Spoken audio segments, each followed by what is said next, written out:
আসসালামু আলাইকুম বন্ধুরা। চিকেন রোস্ট সেটা কিন্তু আমরা কম বেশি সবাই খুবই পছন্দ করি, কিন্তু অনেকেই বাসায় তৈরি করলে সেই চিকেন রোস্ট খেতে চায় না, তবে বিয়ে বাড়ির চিকেন রোস্ট খুবই পছন্দ করে।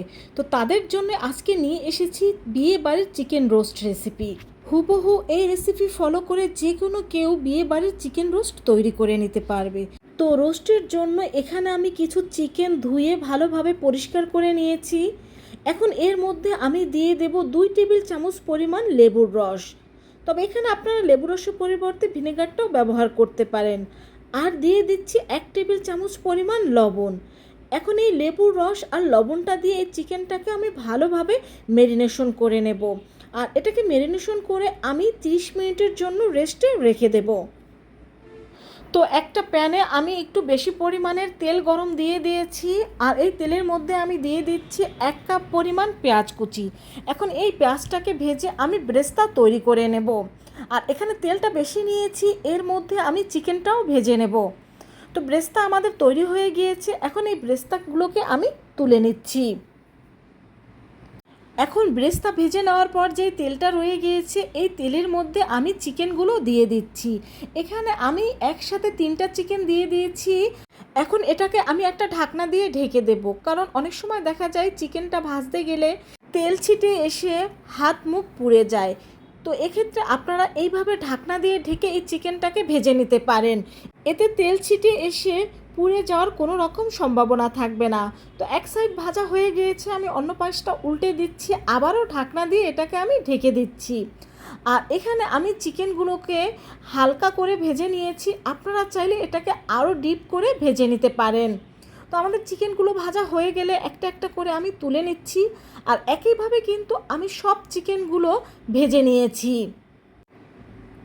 তো এখন চুলায় একটি প্যান বসিয়ে দিয়েছি, আর এই প্যানের মধ্যে আমি দিয়ে দিচ্ছি চিকেন ভেজে নেওয়ার পরে যে তেলটা রয়ে গেছিলো সেই তেলটা। এর মধ্যে এখন দিয়ে দিচ্ছি আমি 1/2 কাপ পরিমাণ পেঁয়াজ কুচি, আর এই পেঁয়াজ কুচিটাকে আমি সামান্য ভেজে নিচ্ছি। সামান্য ভেজে নেওয়ার পর এর মধ্যে দিয়ে দিচ্ছি 1.5 টেবিল চামচ পরিমাণ পেঁয়াজ পেস্ট, 1.5 টেবিল চামচ পরিমাণ রসুন পেস্ট ও 1.5 টেবিল চামচ পরিমাণ আদা পেস্ট। এখন এই মশলাটাকে আমি ভালোভাবে কষিয়ে নেব। আর এখানে যেহেতু আমরা পেঁয়াজ কুচিটা ব্যবহার করেছি, তাই পেঁয়াজের পেস্টটা একটু কম ব্যবহার করছি। তো এটাকে কিছুক্ষণ কষিয়ে নেওয়ার পর এখন এর মধ্যে আমি দিয়ে দেব গোটা গরম মশলা। এখানে আমি দারচিনি, তেজপাতা, লং ও এলাচ দিয়ে দিচ্ছি। মশলাটাকে আরও ভালোভাবে কষিয়ে নেওয়ার জন্য এর মধ্যে আমি দিয়ে দেব সামান্য পানি। 1 টেবিল চামচ পরিমাণ দিয়ে দিচ্ছি পোস্ত বাটা, আর দিয়ে দেব 1.5 টেবিল চামচ পরিমাণ পেস্তা বাদাম বাটা। এখানে পেস্তা বাদামের পরিবর্তে আপনারা চীনাবাদাম বাটাটাও ব্যবহার করতে পারেন। তো এটাকে আমি ভালোভাবে কষিয়ে নিচ্ছি, আর দিয়ে দিচ্ছি 1 চা চামচ পরিমাণ জয়ফল জয়ত্রী একসাথে বাটা, আর দিয়ে দিচ্ছি 1.5 টেবিল চামচ পরিমাণ লাল মরিচের গুঁড়ো, 1 চা চামচ পরিমাণ জিরা গুঁড়ো। এখন এই সব মশলাটাকে আমি আরও কিছুক্ষণ ভালোভাবে কষিয়ে নিচ্ছি। দিয়ে দেব ফেটিয়ে নেওয়া 1/2 কাপ পরিমাণ টক দই। আর টক দইটা অবশ্যই ফেটিয়ে নিয়ে তারপরেই ব্যবহার করবেন। তো মশলাটাকে আমি ভালোভাবে কষিয়ে নেওয়ার পরে এখন এর মধ্যে আমি দিয়ে দেব 1 কাপ পরিমাণ গরুর দুধ, আর দিয়ে দেব 1 কাপ পরিমাণ পানি। এখানে চাইলে আপনারা সম্পূর্ণটা দুধ অথবা সম্পূর্ণটা পানি ব্যবহার করতে পারেন। আর দিয়ে দিচ্ছি 1.5 টেবিল চামচ পরিমাণ চিনি। এখন আমরা এই পানিটা ফুটিয়ে ওঠা পর্যন্ত অপেক্ষা করব। পানিটা ফুটিয়ে উঠলেই এর মধ্যে আমরা সেই ভেজে রাখা চিকেনগুলো দিয়ে দেব। আর এই চিকেনটা দিয়ে দেওয়ার পরে আমি কিন্তু কিছুক্ষণ পর পরেই এই চিকেনটাকে একটু নেড়ে দেব। নিচের চিকেনগুলো উপরে দিয়ে দেব, আর উপরের চিকেনগুলো নিচে দিয়ে দেব। আর বন্ধুরা, অবশ্যই এখানে তোমরা পরিমাণ মতো পানিটা ব্যবহার করবে। অতিরিক্ত পানি ব্যবহার করলে কিন্তু চিকেনটা একেবারে নরম হয়ে যাবে, আর সেটা খেতেও ভালো লাগবে না। আর এই চিকেনটা কিন্তু আমরা যখন ভেজে নিয়েছি তখনই 80% সিদ্ধ হয়ে গিয়েছে। বন্ধুরা, তোমরা যারা প্রথমবার আমার ভিডিওটি দেখছো অবশ্যই একটা লাইক দিয়ে ভিডিওটি দেখে নেবে, আর ভালো লাগলে চ্যানেলটি সাবস্ক্রাইব করে পাশে থাকবে। তো এরই মধ্যে আমি এখানে কিছু আস্ত কাঁচামরিচ দিয়ে দিয়েছি, দেখতেই পেয়েছো। আর এখন দিয়ে দেব আমি 3-4টা আলু বোখারা। তোমরা যদি হুবহু এই রেসিপিটা ফলো করে চিকেন রোস্টটা তৈরি করে নিতে পারো, দেখবে সবাই বারবার তোমার কাছে এই চিকেন রোস্টটা খেতে চাইবে। দিয়ে দিয়েছি স্বাদ মতো লবণ, আর এখন দিয়ে দেবো আমি 2 টেবিল চামচ পরিমাণ টমেটো সস। এখন এই টমেটো সসটা দিয়ে দেওয়ার পরে এটাকে আমি ভালোভাবে এই চিকেনের সাথে মিশিয়ে নিচ্ছি।